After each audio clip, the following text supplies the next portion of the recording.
मुख्यमंत्री योगी आदित्यनाथ ने अयोध्या में हनुमत कथा मंडपम का लोकार्पण किया।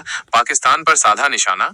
अयोध्या पहुंचे मुख्यमंत्री योगी आदित्यनाथ ने हनुमानगढ़ी मंदिर में नवनिर्मित 5000 लोगों की क्षमता वाले हनुमत कथा मंडपम का लोकार्पण किया। इस अवसर पर हनुमानगढ़ी के गद्दीनशीन महंत प्रेमदास महाराज ने मुख्यमंत्री को चांदी का मुकुट पहनाकर और गदा भेंट कर उनका स्वागत किया।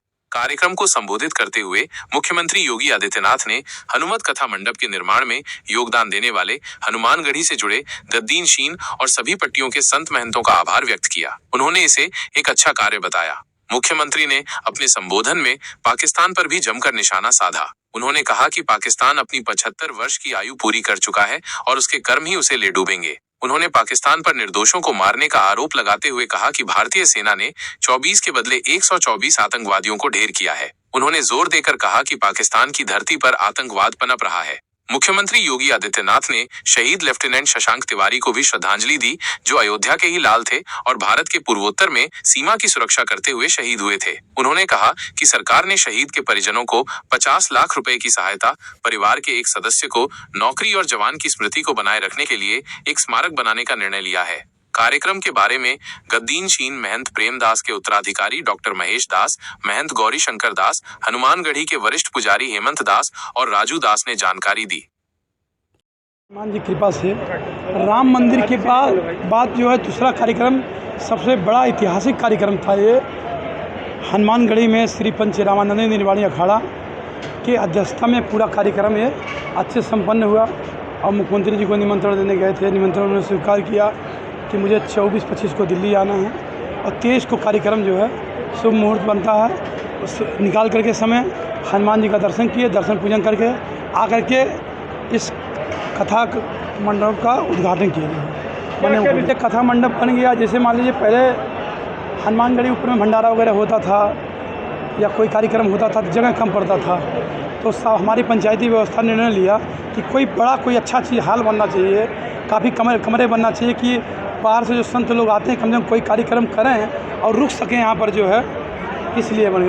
ये तो 4-5 मंडल में इतना बड़ा हाल कहीं में बना नहीं है, पहली बार ये हाल बना हुआ है। ये हनुमान जी का आशीर्वाद। 5000 आदमी यहाँ पर बैठ सकते हैं। ये 14 करोड़ से ऊपर से लागत से बना हुआ। करीब 16 रूम, अभी तो 8 रूम तैयार हो गया है, 8 रूम तैयार हो रहा, इसके ऊपर भी हाल बनेगा। ये लोग जो भी अयोध्या में आते हैं, भंडारा करते हैं, कथा प्रवचन करते हैं, मेरा यही सबसे निवेदन है सब लोग आए, अपना अच्छे से भगवान राम का दर्शन करें, हनुमान जी का दर्शन करें, आशीर्वाद लें, प्राप्त करें, जाएँ। अखिल भारतीय पंच रामानंद निर्वाणी यानी अखाड़ा के सभी पंच और पूज्य गद्दीनशीन जी महाराज को कोट कोट साधुवाद, आभार। जिस प्रकार से उनकी अथक प्रयास ने रंग लाया, अयोध्या में सर्वांगी विकास और पूरी दुनिया की निगाह अयोध्या के ऊपर, और अयोध्या सिद्धपीठ हनुमानगढ़ी शुरू से ही सनातन के लिए, राष्ट्र के लिए, संस्कृति के लिए अपने आप को समर्पित किया। और राम मंदिर के लिए तो आज नहीं, 1600 से लेकर 1700 और 1949 से लेकर सभी संतों ने, नागा साधुओं ने खूब अथक प्रयास किया। जिस प्रकार से आज उत्तर प्रदेश के यशस्वी मुख्यमंत्री योगी आदित्यनाथ जी महाराज का आना और इस भव्य मंडप का उद्घाटन, उनको भी साधुवाद, आभार, धन्यवाद। अब ये मंडप समाज के लिए समर्पित के है और खूब अपने सभी पंचों को, सभी संतों को खूब आभार, खूब बधाई। देखिए, आज बहुत हनुमानगढ़ी श्री पंच रामानंद निर्वाणी अखाड़ा को आज बड़ा सौभाग्य का विषय था कि आज हमारे प्रदेश के जो यशस्वी मुख्यमंत्री से माननीय आदित्यनाथ योगी जी महाराज ने हम लोगों का निवेदन स्वीकार करके और आज हमारे श्री हनुमत कथा मंडपम का भव्य लोकार्पण किया। और लोकार्पण करने के बाद 40 मिनट अपना हमने घड़ी देखा, 40 मिनट तक अपना वक्तव्य देने के अंतर्गत हमने देखा कि इस मंडपम की जो बड़ाई, इस मंडपम की जो खूबी है, सबसे बड़ी खूबी ये है कि हम 10,000 लोग बैठ करके कोई आध्यात्मिक अनुष्ठान, कोई जो है हमारी कथा, भागवत, प्रवचन कुछ भी हो सकता है। इसलिए उनको बड़ी खुशी थी कि इतना बड़ा धार्मिक अनुष्ठान करने का स्थल हनुमानगढ़ी ने तैयार कराया, ये बहुत बड़ी खुशी थी। जो देखिए, राम जन्मभूमि तीर्थ क्षेत्र के सभी लोग यहाँ सम्मिलित थे, हमारे व्यापार मंडल के सभी अध्यक्ष, सभी जो भी पदाधिकारी थे वो सम्मिलित थे, पंडा समाज के पूरे लोग यहाँ पर उपस्थित थे, हमारे बाहर के जितने मठ मंदिर के सब महान संत, महान सभी लोग यहाँ उपस्थित थे। और इसके बाद हनुमानगढ़ी पूरा उपस्थित था ही। सारी अयोध्या की जनता का प्रतिनिधित्व यहाँ पर हनुमत मंडपम में देखने को मिला था। जी देखिए, हनुमानगढ़ी का हनुमान जी महाराज के ही अनुरूप हनुमानगढ़ी काम करता है। जैसे हनुमान जी महाराज से बड़ा कोई देवता नहीं, हनुमान जी महाराज से चारों युग प्रताप तुम्हारा हर युग में किसी की चली नहीं है, अगर चली है तो केवल हनुमान जी की चली है। वैसे हनुमान जी की कृपा का अनुसरण करते हुए हनुमानगढ़ी की ही चली है, इसलिए पूरी अयोध्या जो हनुमानगढ़ी को सम्मान करती है, तो हनुमानगढ़ी भी पूरा अयोध्या को सम्मान करती है, इसमें हम गौरव महसूस करते हैं। लोकार्पण किया है, क्या है ये हनुमत कथा मंडपम अखिल भारतीय श्री पंच रामानंदी निर्वाणी अखाड़ा के द्वारा नवनिर्मित भवन है और इसका आज लोकार्पण माननीय मुख्यमंत्री जी ने किया है। आज से ये समस्त जनता के लिए, संतों के लिए और समाज के प्रत्येक वर्ग के लिए ये उपलब्ध रहेगा। क्या खासियत है? भवन लगभग 5000 स्क्वायर फीट में बना हुआ है।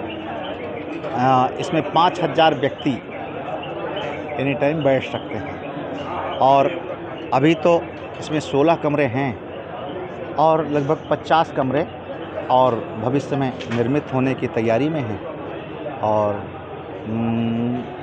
बस ये 2 से 4 महीने में सारे कमरे तैयार हो जाएंगे। महाराज जी, क्या ये समाज के किसी भी वर्ग का कोई भी व्यक्ति कथा करना हो या किसी भी कार्यक्रम के लिए ये भवन उपलब्ध रहेगा।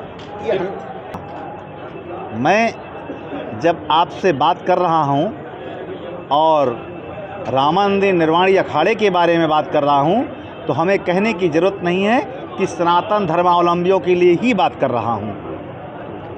श्री हनुमानगढ़ी के गद्दी नशीन और सभी पट्टियों से जुड़े हुए पूज्य महंतों का, संतों का, नागाओं का, जिन्होंने एक एक पाई को बचा करके इस कथा मंडप के बारे में सोचा, क्योंकि अयोध्या धाम में अब जो भी आता है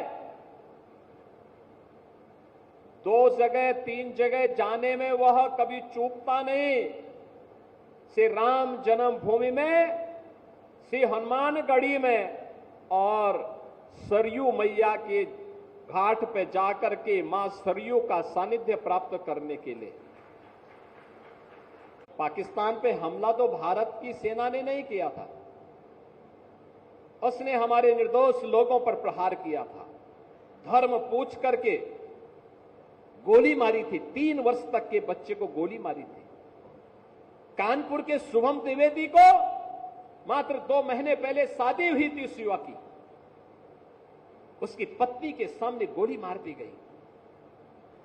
26 ऐसे लोगों को निर्मम हत्या कर दी गई